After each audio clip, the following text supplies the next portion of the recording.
Hello and welcome to another episode of French Ear Trumpet. I'm Andy from AJ in France, and I'm joined as usual by Colin from French Countryside Life.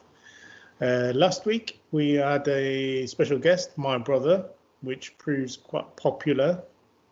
And today we're going to talk about just getting ready for winter and some little tips from living in France on what to do now just to make it a little bit easier when it starts to get colder and I was going to say wetter, but it's pretty much rained all year, It's hasn't it? it's just been awful, hasn't it? It's just been awful. Place in the sun, they said. Come live in the sun. I want my money back. Yeah. I was speaking to everybody here, like the neighbour opposite, who's been here since he was a kid, and he's about probably 80. Okay. And he said he's only ever known it like this once, and it was back in the 60s, a year this bad, and it literally has been horrible. I remember watching this documentary on TV. Right, it was about this this documentary production crew had gone up to, I think it was Alaska, maybe. Yeah, maybe Right. Alaska, to film when the ice breaks at the end of the winter, when the ice breaks on the river and the river starts to flow. Right. And, they just wanted to film that moment because it all happens at the same time. The entire length of this river. Right. And obviously they had a budget. They knew there was like a 3-week window that this event was going to happen.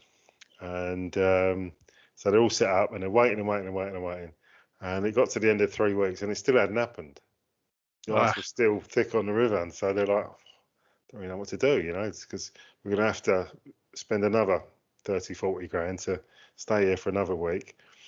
And so the producer of the documentary said that he was in a diner, and the waitress overheard what they was talking about, and she said, "Oh, go and see old Bob." And I said, "What?" I said, "Yeah, go and see old Bob. I think he was like 92, lived there all his life. He'll be able to put you right." And so they went to see this old fella, and the old fella took a look at the sky and took a look around and said, "Yeah, Tuesday." Of course. So they went, "Oh yeah, fair enough, yeah." But nothing else to go on. So sure enough, Tuesday the ice broke and they got the shot that they wanted of all this ice breaking up going down the river. So the moral of the story is that you got to listen to people because people know.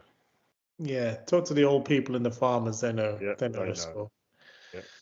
But it's been specific. Go on. No, go on. I was going to say, were you hit by the storm? So we're recording this usually on a Friday to go out on a Saturday. But on Wednesday this week, we had that remnants of the hurricane, didn't we? Hit France. It was. You affected by that? Yeah, I mean it was windy. It had some serious wind. Much like that. We had some, right on cue as well. That. Thank you very much. I'm a professional, we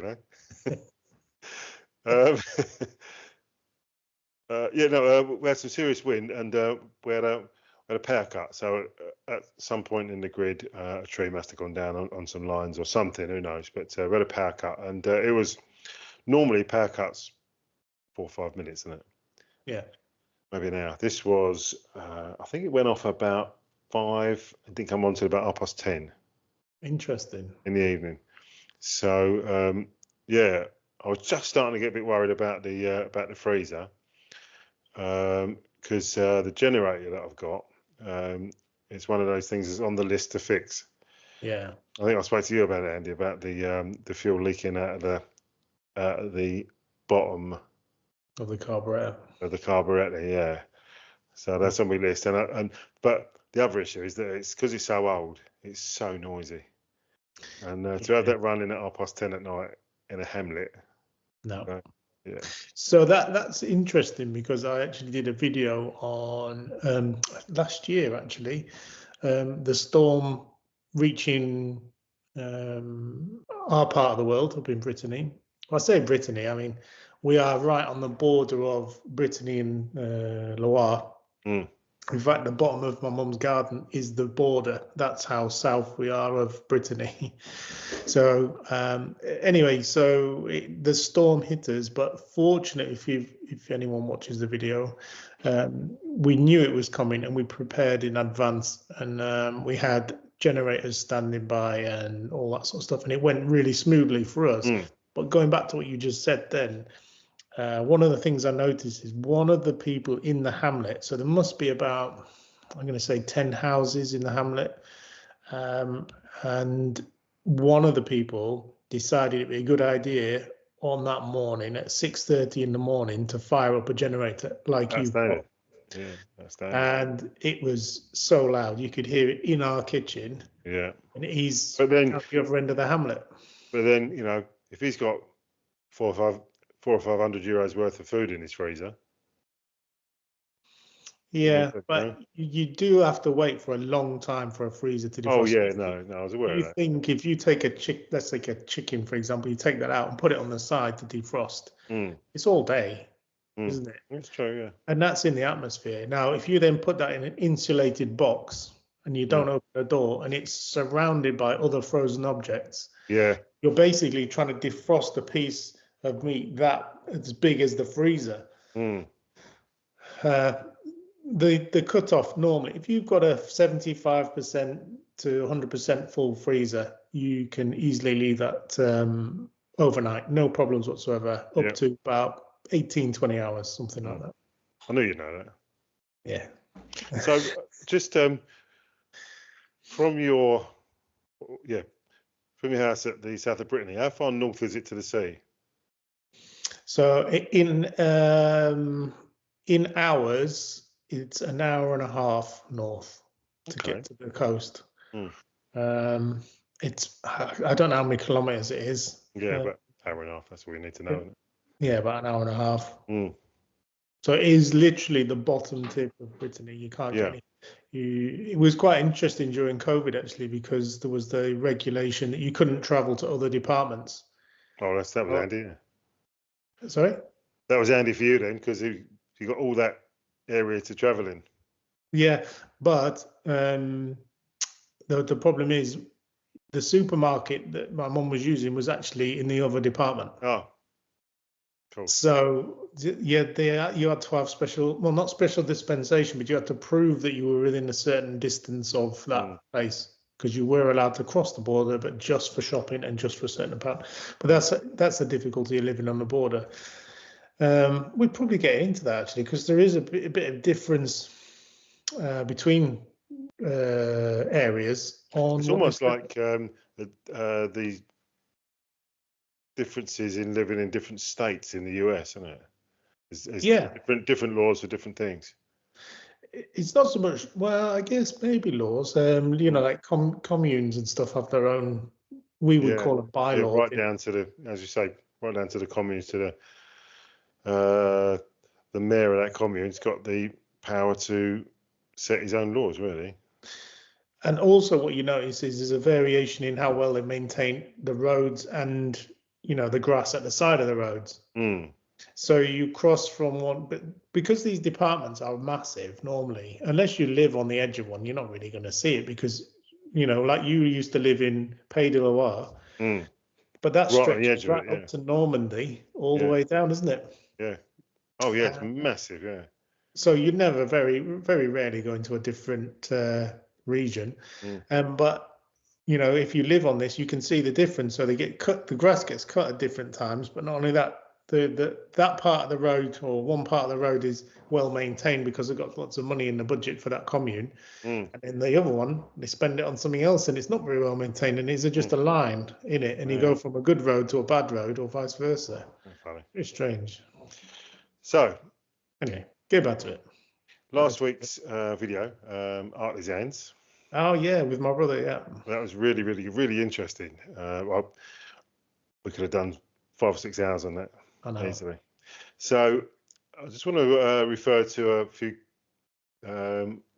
actually one of the comments from Tina, FQ3SD.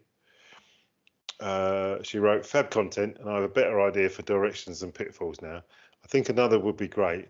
And if Dave has a list of things to consider, as was mentioned, I think that would be fab. Yeah. A few questions for maybe next time. So let's just run through those questions, and Yeah. I know you've got the knowledge to answer the majority of it. So, number one, say for a kitchen or bathroom, there are companies that advertise to do your room. This includes things like layout design and providing furniture and appliances. Would they be the ones to recommend a tiler, electrician, plumber, etc.? Or would I still need to source these trades separately? And there's further questions on that. So, right, that's a good question. And you can source your own tradesman if you wanted to, if you know a good one. So, for example, if you were going to do a bathroom, but you like if it was me, I was going to do a bathroom and I outsourced the room to someone, but I said, look, the tiling's going to be done by my tiler, my brother, whoever. Then they normally work around that. The only problem is, and with this kind of setup, is that the time that it takes, because nobody is ready just when the other person is finished. right. So if there's a company that provides the whole service, then it's going to probably be done quicker because they either subcontract or have their own artisans or tradesmen for particular trades. So if your consideration is getting it done on a time scale, then that's who I'd recommend, is go with someone who can provide all the services themselves. So the further part of that question is, are these jobs counted as separate jobs, or should I expect the kitchen supplier to provide the tiler, etc.? Kitchens are difficult because unless it's high end, so Mobalpa, you've heard of those maybe? They will, and in fact, I know about this, they will fit the kitchen, but they won't do the preparation, which sounds weird. So my mum's neighbor had a high-end kitchen fitted by them, but he had to provide the waste in a particular space, and there was a plan given, the hot water, cold water, and all the electrics and the outlets for the electrics had to be done before the kitchen people came. And the kitchen people would come and make all the connections. So they would connect the electrics and the plumbing and make it work. But all the other stuff is usually done before the kitchen company arrives. So that's even more complicated. Yeah. So, second question. Are these guys who advertise on Facebook, etc., a good option, or is it safer to stay with the bricks and mortar stores? There aren't a lot in my area, so a lot more choice online, but wondered if I'm missing any tips, tricks here, and things to watch out for. Go with what my brother said. It doesn't really matter where you find them, although Facebook, if it's actual business page on Facebook, they'll probably have a space for reviews on there, so you can check them out. Yeah. And just message anybody that's on there, left a review, and say, look, what can you tell me, if that's how you do it. Yeah, you can stick to bricks and mortar stores in France if you wanted to, but there's nothing really much between them. You've still got to do the same research, speak to people who have had work done. It's often easier to do that online, actually, and make sure they've got their insurance and give a proper devi, like my brother said. Refer back to that video. Everything he said applies to both where you find them online or bricks and mortar. So, last question, question 3. There are a lot of merchants that supply a huge range of bits and bobs, from paint to screws to things like tiles, etc. Would they be the ones to ask, for example, someone to dig up and relay a leaking terrace, or should I ask at a larger dedicated outside tile place if there is such a thing? I would imagine a builder maçon would be the person for the job. I wondered if there is a different source to ask for those, as they do many things, as well as lay terraces or crepier wall. Would you ask for recommendations for one of those? Right. I think what my brother was saying is get a recommendation from. So the problem in France, the trades are very separate, as we discussed. So he was probably going more along the lines of, if you go and buy your tiles, get your tiler from that shop. Mm. If you're going to buy bathroom equipment, who does the bathroom equipment person recommend to fit the stuff? Yeah. Do you see what I mean? Yeah, absolutely. Yeah. So for a terrace, I don't know what they mean by leaking terrace, unless it's like first floor, maybe on top of a roof terrace or something.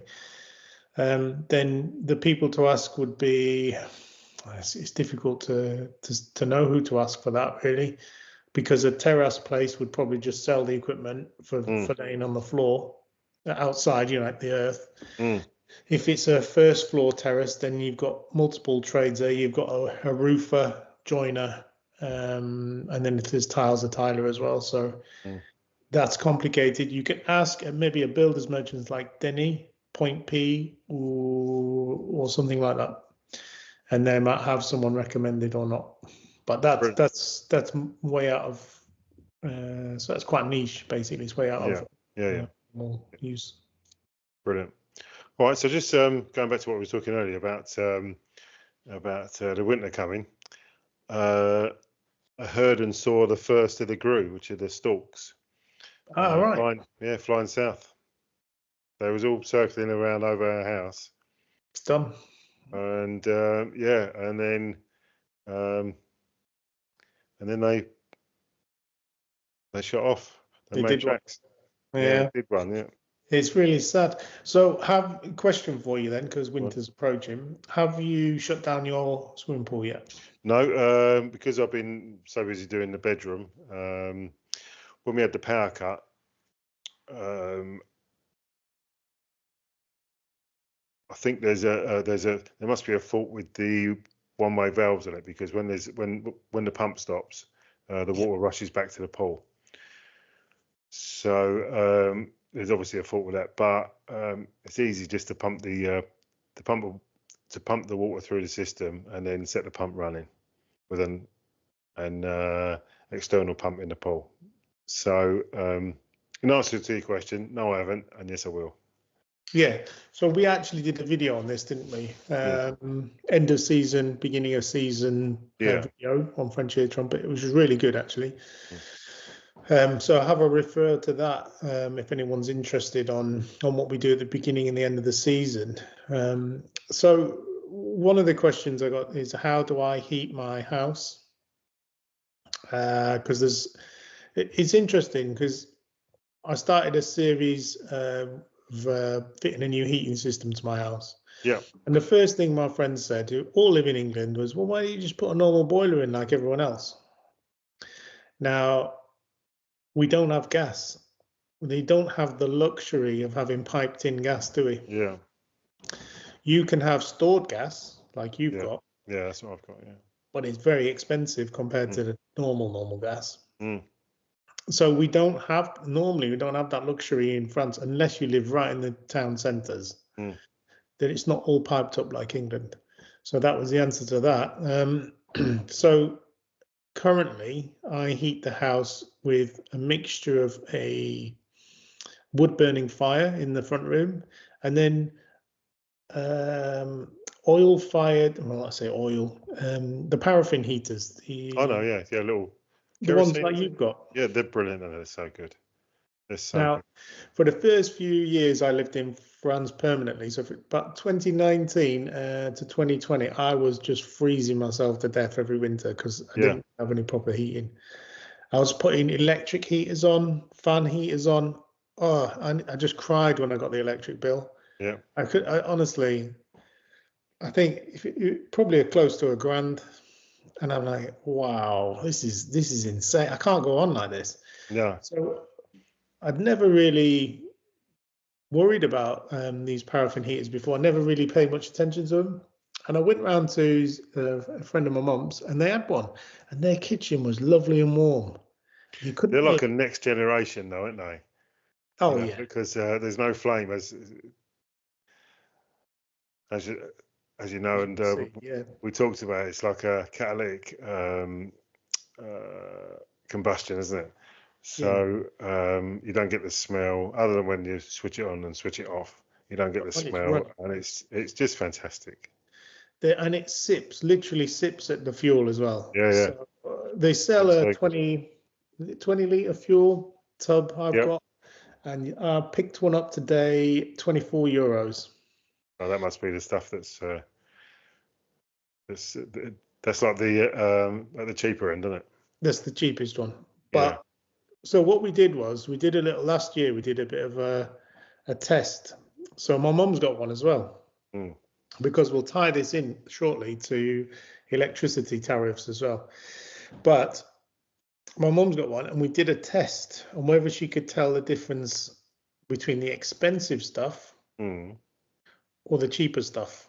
Right. And the difference is so marginal, it's not worth spending unless you don't use it very often, it's not worth spending the extra money on that, especially for someone like me. I don't really mind anyway. So we did a little test and we just bought the standard stuff, which is what I bought recently. And that 20-litre tub will probably last me, right in the dead of winter, probably last me 2 or 3 weeks, something like that. Yeah. It's pretty good. Yeah. And you can get these heaters in different sizes. So the smaller ones are about 2 kilowatts. Yeah. They're around about 200 euros, roughly. Roughly, yeah. Yeah. Upwards and downwards slightly. You can pick them up upwards. on Le Bon Coin, cheaper, Yeah. second hand. And there's quite a lot on there. I bought one for 40 quid. I remember, yeah. I whipped that video. It was good. And it didn't work properly. And I spent like 20 minutes fixing it, and I've got one then. It's brilliant. But it's good to have as a backup as well. So it doesn't matter what your primary heating system is. If it fails, it gets cold quick. Actually, something occurred to me. We said earlier that we had a power cut. Yeah. And something occurred to me. So we've got several different ways of heating the house, as you well know. One of the ways is we've got a log burner that's got a back boiler. So the heat from the burning wood heats water in a jacket. Yep. Of the log burner, and that gets pumped around the radiators. So what occurred to me was, if I had the log burner going full Monty, and we had a power cut, what do you think would happen there? I know exactly what would happen there. So this is a common design. So your system, I know it very well, is what's called an open vented system. It means it's not pressurized, and there's a tank in the loft upstairs which provides the water for all the radiators in the stove. And the reason that it's open vented is because that water in the stove will stay there, and eventually it'll turn to steam. And it's got to go somewhere. So it fires up the pipe, and you'll hear a banging in the loft as it explodes into the tank upstairs, which then will sort of lead it outside. You're supposed to have, which you do have, a radiator which is connected to the stove, and it uses big thick pipes, like 28 mil. And the theory is that the water heats up as the hot water rises up the pipe. It goes up to this radiator, goes in at the top of the radiator, cools down, drops down to the bottom of the radiator because it's cooler, more dense, and then it goes down the pipe back to the fire. That's a thermosiphon. So that will actually operate like that without a pump. It will continually circulate through that. That's what that big radiator is in your spare room. And that's designed there to stop that from happening. So it will always try and keep that water that's in the stove below boiling point. It does that by thermosiphon. But yeah, I'm pretty certain you can stuff enough wood into that stove that it won't get out fast enough from that radiator. So it will literally explode up the pipe into the tank in the loft and go out that way. Because when the fire is running, we do get a what's the word? Not like a banging, but you know when you first plug a kettle in, that sort of noise. So we did get that in that tank in the loft. yeah. So your stove And is the fire's really running hot, it, yeah, your stove is heating it up quicker than you can dissipate the heat. Yeah. Now, I know your guy who did your ramonage said run your fire hot. You don't need to run it that hot. If you No. run it super hot like that, it's not great for it. But anyway, we'll cover that in a different. I'll speak to you about that later. But that's what's happening. You're heating the water up too quick, and it's got nowhere to go. So, anyway, that is actually though the cheapest way of heating your house is by solid wood. Yeah. I mean, I pay 55 euros a cubic meter for the wood. That's a steer, isn't it? Yeah. I pay 55 because we've got a farmer down the road who that's one of his like side gigs, if you like, and yeah, brilliant. He just delivers it with his tractor into the garden and we'll just stack out. Yeah. So I've just taken delivery of 2 cords, which I don't know what is that. Is it 4 steers to a cord? Or 3? Something like that. Have a look. Yeah. Well, you Google that and have a look. So basically, I have a guy who did some chopped up some logs in oak hardwood. Right. And he delivered them to my house, and I paid 245 euros a cord, and I got 2. So it is 490 euros for 2 cords. So if I compare that to what I would, it's in the region of 3 stairs of wood. Yeah. 3 square meters.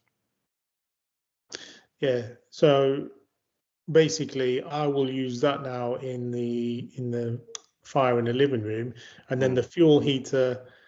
I've got one for the small one for the bedroom and a bigger one for the kitchen, and then shut off all the other rooms I don't use, and that's that really. I think probably the best heating that we had was in our previous house. We had that massive, great log burner in the lounge. That was 14 kilowatt, that one. And did that go all the way upstairs then? Did it? How do you mean? The heat from that? Did it go? So because the entire ground floor was all open plan to a certain degree, the kitchen had a big undoored, a big open. So I've made up a word. Nice. Undoored. I'm gonna write to Oxford English Dictionary with that. There you go. Yeah, it had a big open area to get through to the kitchen, but it didn't have doors or curtains or nothing. And then it had a open staircase, so the heat used to obviously fill the downstairs and go up the staircase down the hallway and into the bedroom. Right. The guest double bedroom, which was at the other end, had the flue going through it. Oh, so, even better. Yeah, so that used to get heated up by the flue. It was only the middle bedroom that had 2 single beds in it that didn't have any heating as such. So we just used to leave the door open. Yeah. So basically, that huge great log burner used to heat the whole house. That's brilliant. And a lot of houses are like that. Yeah. A lot of French houses are like that. When I bought this out, I've told you this before. When I came to view the house, the estate agent went around the back, and there was like a lean-to on the back of the house, and one bit of it was a boiler house. She opens the door and she points in. There's the boiler, and then shuts the door. And I'm like, all right, so it's an oil-fired boiler. Yeah, it's fine. Was that? And I was like, well, I don't really want one anyway, so I'm not really fussed about that because it was. But I was buying it then for a second home, so I wasn't intending to come in the winter anyway. So anyway, buy the house, go back to this boiler room, thinking, just fire the boiler up, check it works, open it, pull the front off it. There's nothing inside; it's just the case. Right. Literally, just the casing. In the back of the hangar with all the rubble, right in the back corner is all the internal work of this boiler. So So really, In the back. you did have an oil-fired burner, didn't you? Boiler. You did have it. I It did wasn't at like some point, yeah. Just a few missing parts, like the entire insides yeah, of the. yeah. I couldn't believe it. Anyway, so and I had all like 1970s cast iron radiators, and I Mm. just got rid of them all, then put electric radiators in where I needed them. But I then, couldn't believe how heavy them cast oh, iron radiators. When we took the ones out from upstairs, I couldn't believe how heavy they were. well, So to you, get them out, we had to get the massive angle grinder in there and massive, cut them great, up. yeah, angle grinder. And I mean, it's a proper big one, wasn't it? Yeah, we did a video on that, didn't we? We Yeah, did, so, yeah. yeah. Have a look at that. God, they were so heavy. And the thing about that is they're just held up by two metal things in the wall, weren't Yeah, they? yeah, sunk into the wall, I know, cemented in. None of your raw plugs there. It was crazy. Yeah, Yeah, so anyway, getting back to the main theme of it being prepared for winter and yes. talking about power cuts and that, it's worthwhile having. So we had a power cut recently, and it was during a windy storm, and the tree was causing the wires to touch. So you have three phases and a neutral, and they were touching Right, and sparks. It was like fireworks, right. and then eventually it just cut out. So if you do have a power cut and you know it's because there's something online, you can see it. You can ring Enedis, Mm. and they will come out immediately, more or less immediately, and they'll fix it. So we rang the morning about 11 o'clock, and they were out by 2 o'clock in the afternoon. Mm. They'd cut the tree, all the branches off, redone everything, and there was another tree on the line further down. They cut all that off, so they'd done all that within a few hours. Mm. They are really, really quick to respond and really good. And Well, in fact, I did do a video on that as well. funny enough, when we had our power cut this week, of course, as soon as the power goes out, I think it's us, don't I? Because of our Willy Wonka electrical system we got in the house. So I went and checked, and obviously, everything was as it should be. And within 5 or so minutes, I got a text from Enedis to say that the power's out right across Sulgom, and We know about it. Yeah, we know about it. We're working on it, which They are is really good. really reassuring, and really good service. Can't fault them. Honestly, I can't fault them. Now, I work with the other side of Enedis every day now in my job. Yeah. So they come out and they're plonking in massive transformers, connecting up to the grid and all that, and they are really good actually. Yeah. I can't. Yeah. Is Enedis a private company, or is it state owned? Now you're asking. I know what you mean. You'd probably classed as a private company, but in France, sometimes the government controls some of the shares. Is that what you mean? Yeah, no, I just wondered because certainly in the UK, there's two sides to the argument of whether things should be nationalised or not. Utility and trains and that, should they be nationalised or privatised? Because you got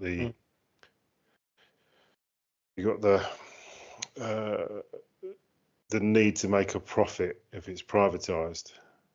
Yeah. For the shareholders, but anyway, that's a completely different. It's another episode right there, Yeah. isn't it? Yeah. I know what you mean, because recently the price went up for the electric, and then it got to the point where it was going up so high, and the government here stepped in and said, no, just can't do that. Yeah. So we're not going to put the price up. But interestingly, they did. EDF who did put the price up in England. Of course they did, yeah. And they weren't stopped from doing that. But as soon as they tried to do it too much here, they just said no. People just go on strike, right? Out on the streets. Yeah, burning cars and all that. Pitchforks and everything. So anyway, getting back to it, I've made sure I'm stocked up with wood. I actually took all my generators out, all of them, because I've got like loads of them, and ran them up serviced them, tested them, they're ready to go just in case. Yeah. This winter as well, which is the generator is actually quite a useful thing to have, and I really would recommend. I mean, I think Robbie's got one, hasn't he? Yes, yeah. I mean, I think you saw my one, and he said, "Do I need one of those?" I said, "Absolutely, you do. Definitely get one." And I don't think he's ever used it. Yeah, they are. It depends how rural you are. I mean, there are more rural places that get hit a lot for the power outage. For example, here where I live, I'm right in the village. My chances of me getting a power cut is not nothing, and it does happen, but it's for a very small amount of time. Where my mum lives, it's right in the middle of nowhere, and at the end of a piece of wet string, basically. So there's every chance. Yeah, I think I've asked you this question before. In fact, I'm sure I've asked you this question before, but it might bear with this subject just to ask it again.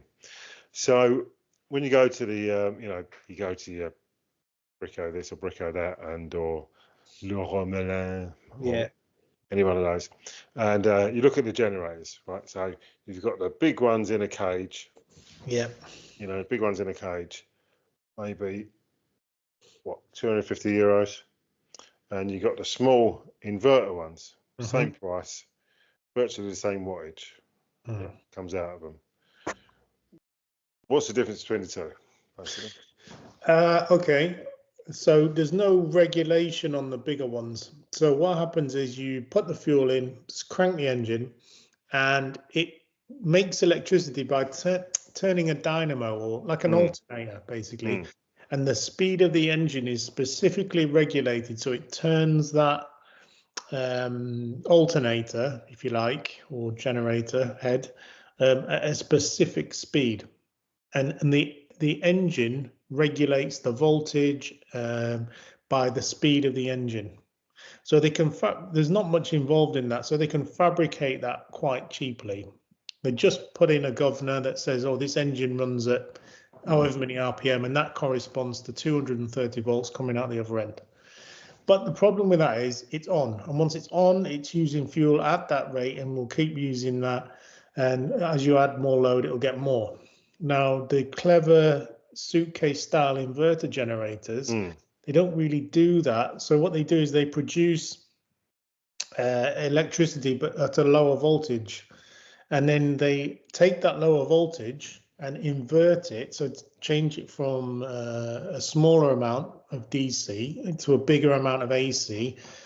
And what that enables it to do is, it doesn't matter really how fast the engine's going when it's in idle, when you're not using much. So it slows down the engine just to keep it ticking over, and then it senses when you put a big load on, and then it boosts it up, speeds up the generator.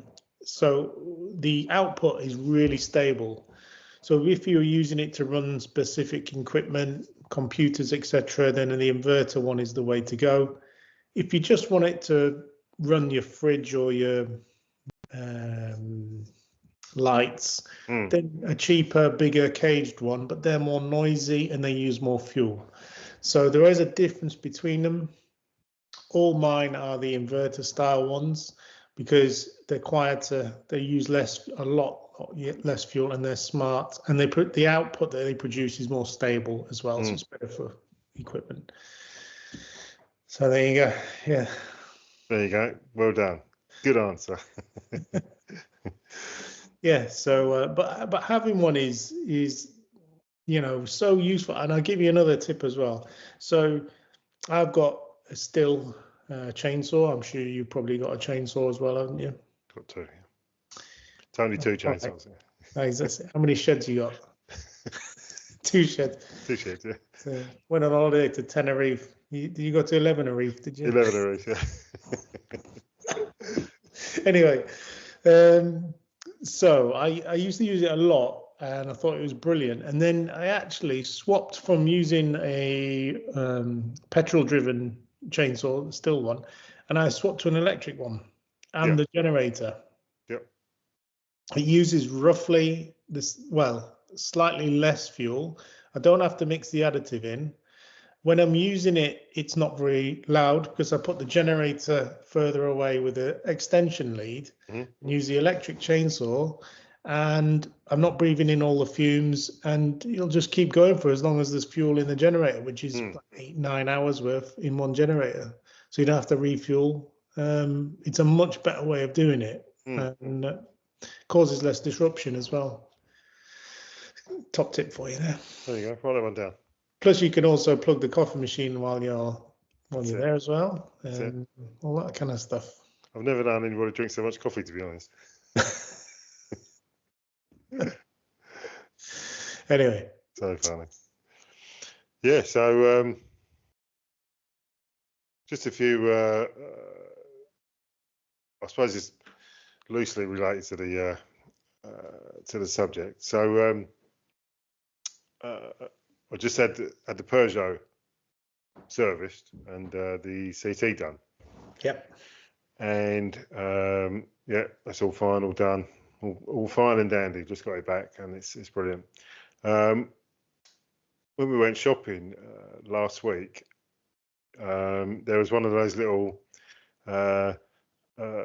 sans permis cars. Yeah.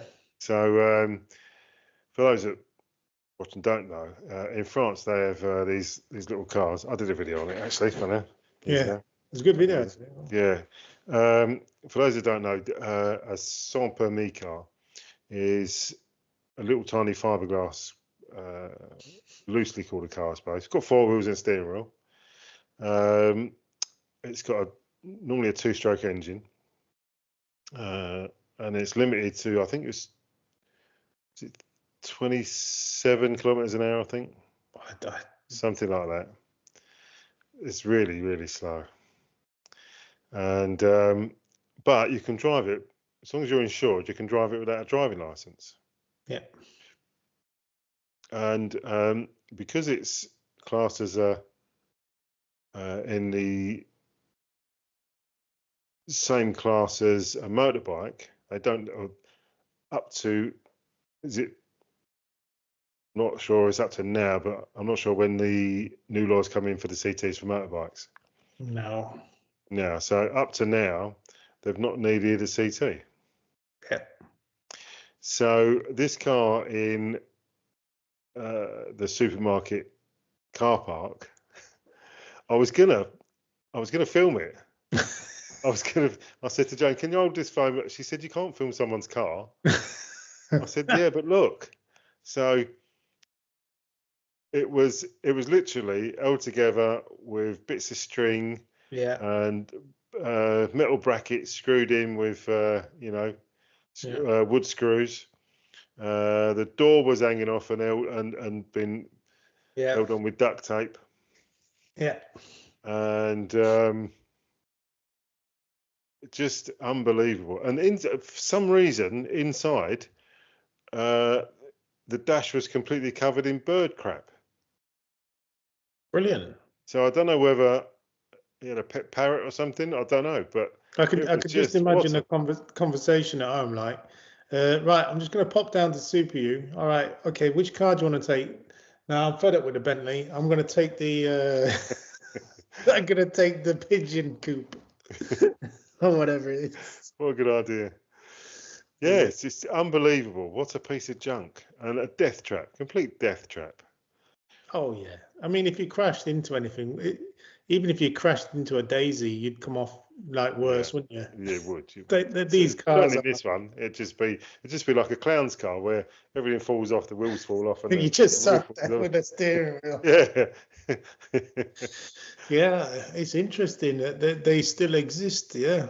It's crazy. I remember talking to a fella in the one of the bar tobacs up in Normandy. We was talking about them, and he said there's one car that gets distributed around his clients. So one of them will get done for drink driving, and So as soon as they lose their license, they can still drive that. Yeah. Even though they've lost their license for drink driving, they can still drive that. Yeah. As long as it's insured. And so they'll drive that until their band's up. And then someone else will get done for drink driving. So it just got passed around all this guy's clients. Brilliant. Unbelievable. There's where I live here in the other end of the village.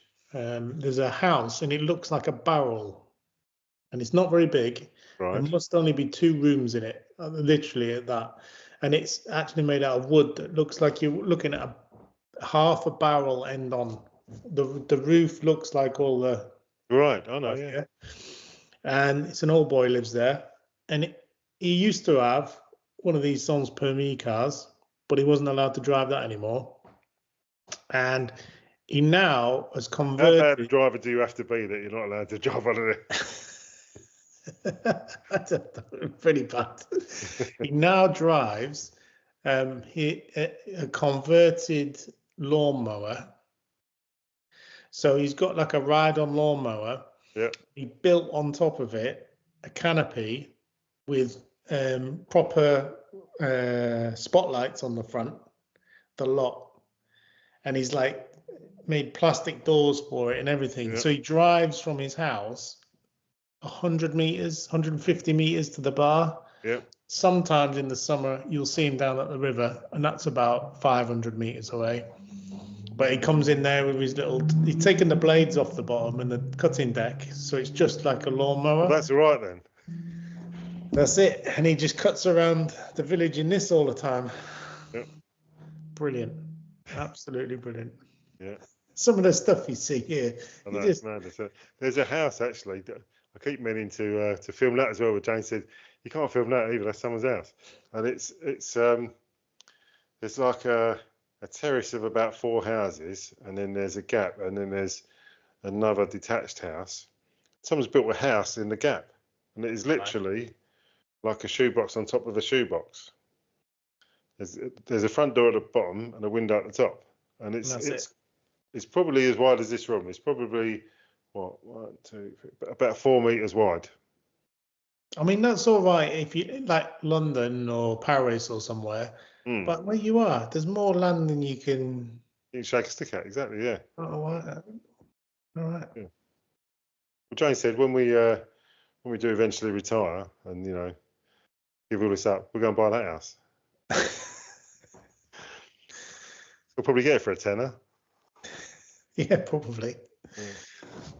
Yeah. That's weird. Why would have a small house like that where you are? Yeah. Because literally there's just so much land around, isn't there? Yeah, funny enough, one of the farmers who works around here, I think he's one of the farm labourers. Real nice fella. He's a young fella with a wife, and a couple of kids, and they live just on the edge of the village, and they got a tiny house. It'd be interesting to look inside it just to see how it's laid out. But when you say they've got a tiny house, you just don't mean it's just a small house. You mean it's a proper tiny house with because that's the thing, isn't it? Like tiny houses. Is it? Yeah. So it's a thing. Like people who live in purposely small houses that are either. Oh yeah, I see what you mean. Yeah. That's like on the Japanese model, isn't it?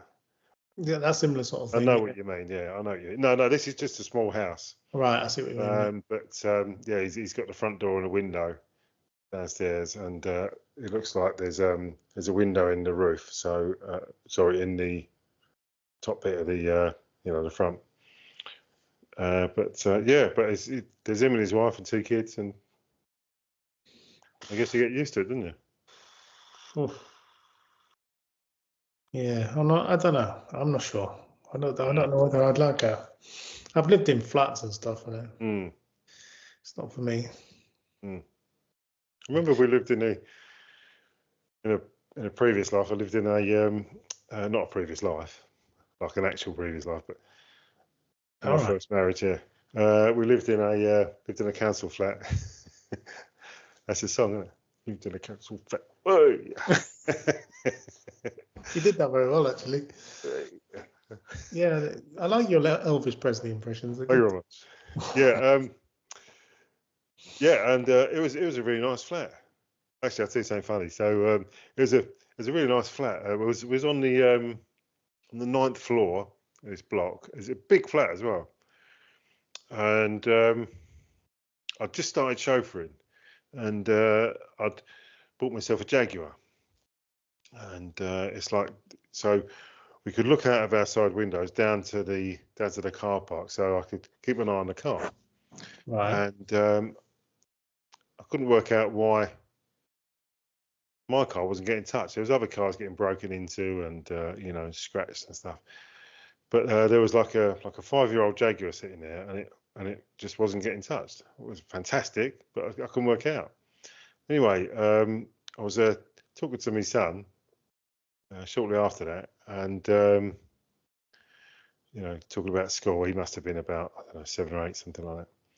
And he said that they had done a "What does your dad do?" subject in school. And I said, "Oh, that's interesting." I said to him, "So what did you say?" And I thought, I wonder if he's going to know how to say or how to spell chauffeur, because it's quite a difficult word. And he said, yes. I said, so what did you tell people that I do? And he said, I told everyone that you was a bank robber. So that's why your car didn't get touched. So that's why my car didn't get touched. Yeah. Nice. That's really good. I like that one. Talking about tiny houses, I actually lived in a van in central London for 6 months. No more than that, 8 months maybe, something like that. And that was in 2010, and it was the coldest winter. I don't know if you remember, but the coldest winter since 1967 or whatever. Yeah. And it was so cold. It was unbelievable. And I'd made there was next to where I was parked up, there was a coal bunker, and it had in it an old Bakelite light switch and an really old Bakelite light socket with a screw-in 100-watt bulb. And I made this device that screwed into the socket, and I could abstract all the electricity and pipe it straight into my van to keep warm. What's the official coal bunker must be wondering, why is our bills gone up over winter the 2010?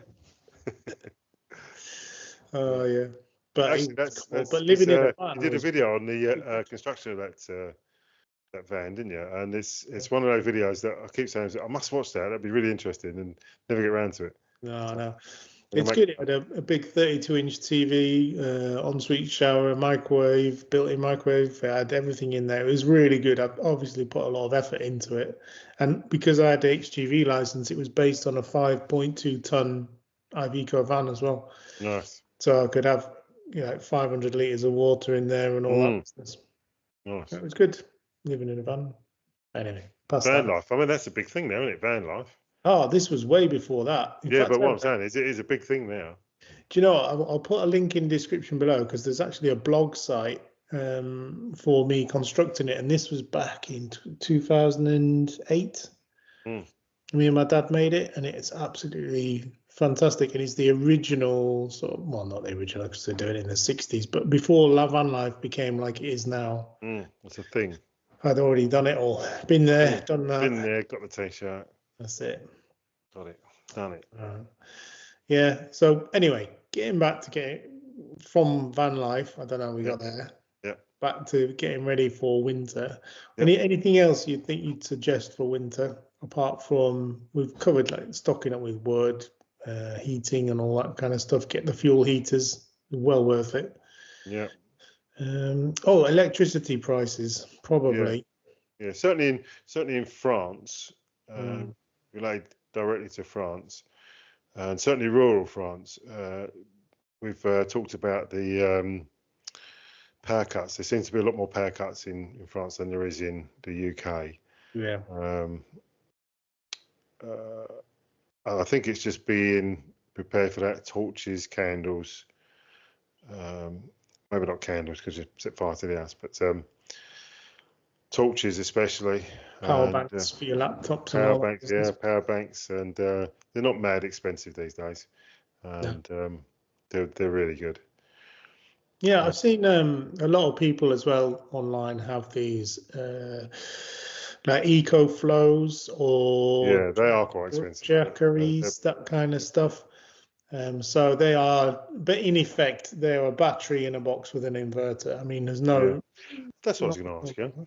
That's what I was going to ask you. So you got a decent generator, right? Is there a way that you can just plug that into your fuse box somewhere, and you can separately run your lights and your fridge and your kitchen or whatever, just the stuff that are essentials? Yes, is the answer to that. You can. Mm.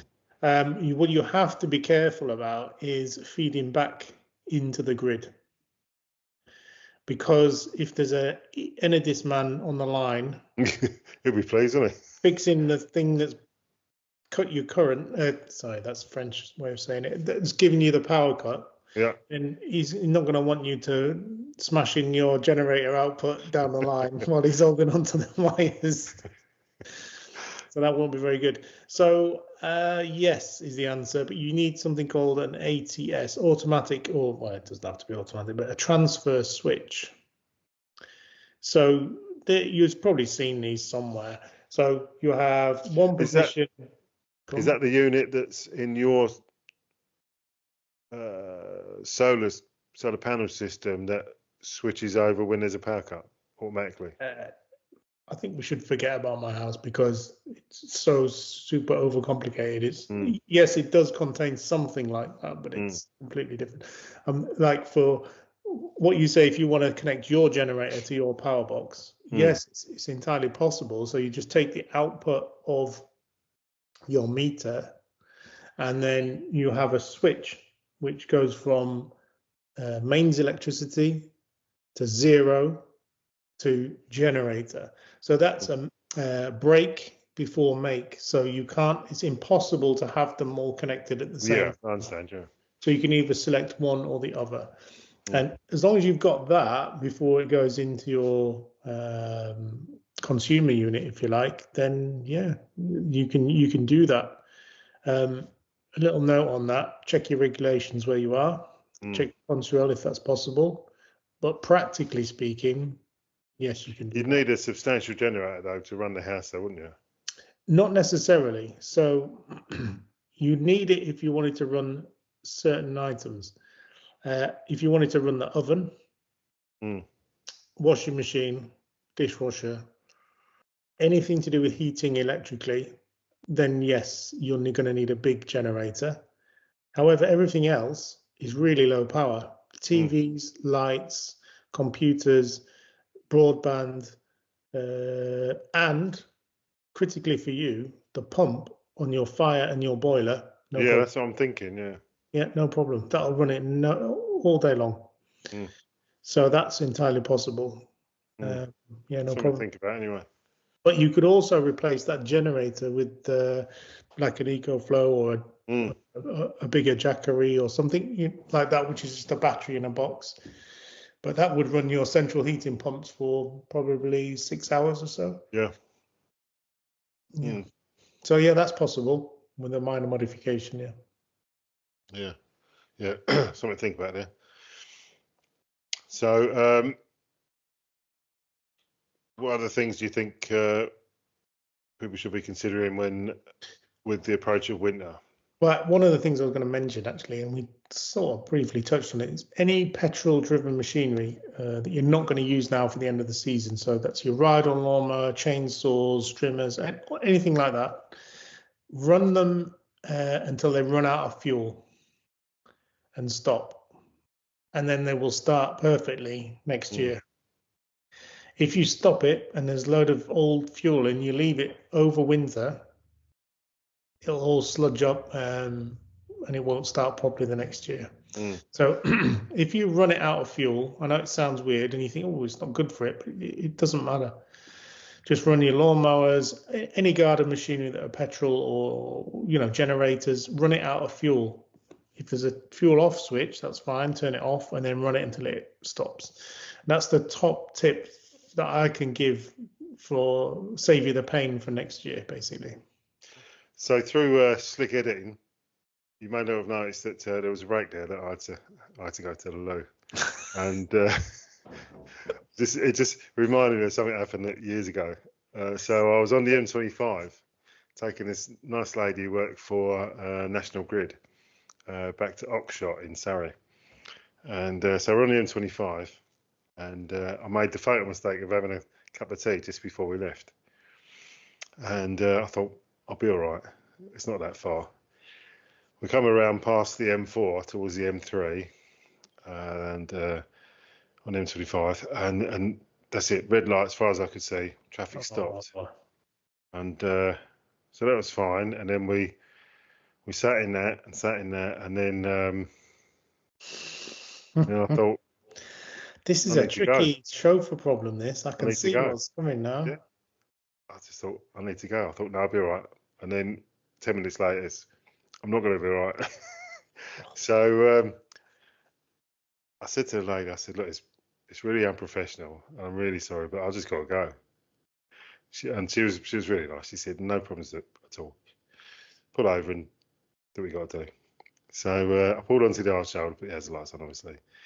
Pulled over and stepped over the Armco, went down the embankment a little bit, just a little bit discreet. Did what I had to do. Oh, mate, fantastic. Come back. As I stepped over the Armco, there was a screw sticking out. It caught the arse of my trousers, and because I was stepping right over it, it not only made a hole in my trousers, it ripped half the trouser leg down as well, down to my knee. Oh no! So I had a pair of shorts on one side and a pair of trousers on the other. But that went down well. Well, what can you do? What can you do? It's done, isn't it? Oh, mate, that's awesome. Yeah. I love those kind of stories. Right. It doesn't help anyone prepare for winter, but It doesn't. No, it doesn't. Gives them something to laugh at. Although, be careful when you step over Armco, that's what I say. Yeah. Although here, basically in France, you just if you're a bloke, you just go wherever you want. Yeah, that is a thing. That is a cultural thing. Genuinely thing. Yeah, I remember Go on. I remember being in Paris and like the urinals they're wide open, aren't they? Yeah. You just walk up to the urinal and use it in the street. Yeah, it makes me laugh. Sometimes when I listen to British radio, they have a massive.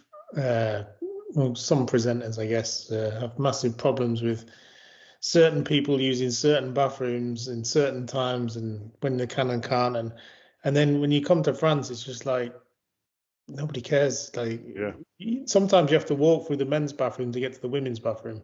Yeah. Like Dinard Airport, it's very similar. You just have to walk through, and then no one really cares.